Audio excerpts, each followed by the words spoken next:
Hey guys, as you can tell from much of our short-form content, my Tudor Black Bay GMT enjoyed a prominent place in my collection for nearly 7 years, but I've just sold it. What do I do now?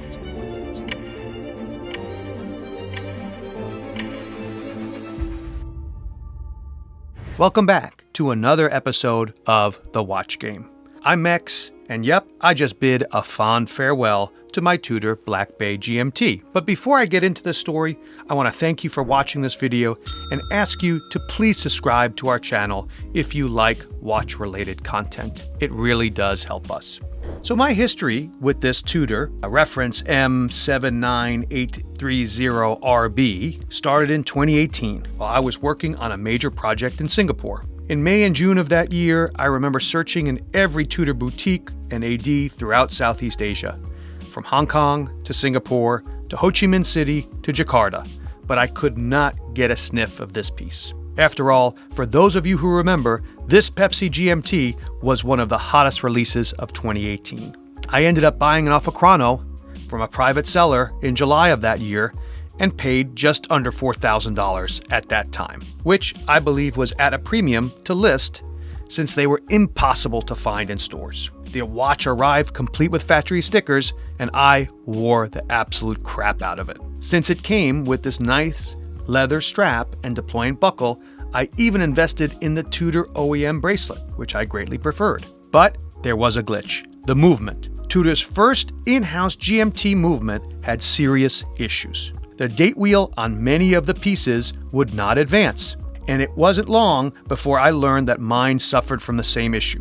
I had to bring it twice to Tourneau, my local Tudor AD, for repairs, first in September 2019 and then again in April 2021 when Tudor ended up replacing the movement.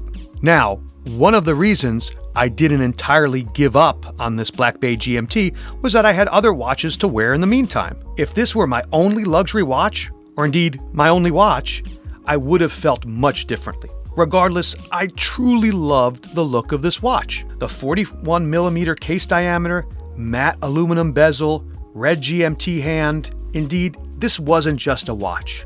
It represented a piece of my history, a witness to late-night work sessions, humid walks by Marina Bay, and most importantly, long-haul travel across the Pacific.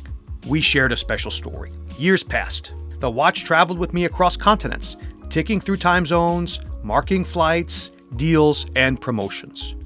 I really liked the GMT functionality, and the Tudor brand just doesn't scream douchebag or rob me like other luxury brands, particularly its big brother Rolex. I was really able to stay under the radar in many of the places I tend to travel, not seeming pretentious or overpaid, yet establishing myself as someone who may know a thing or two about watches. Probably the best experience I had with my Tudor GMT was when I visited the Prime Meridian at the Royal Observatory in Greenwich in 2024. Other than publishing some shorts, I never made the video I wanted to make about the history of the Prime Meridian, the Royal Observatory, and the importance of this intersection of my two collecting passions: watches and maps. When Mace and I started this channel in 2022, it figured prominently in my flips. I mean, I still wore it a lot. But in the last year or so, something happened. I realized that my Tudor really wasn't keeping up with the evolution of my collection.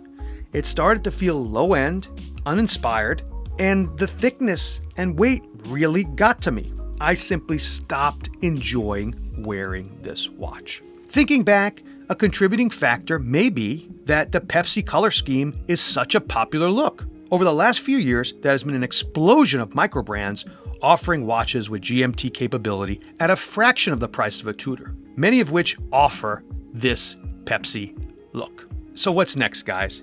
Selling this Tudor isn't about the money. I will definitely be trading it for another GMT piece.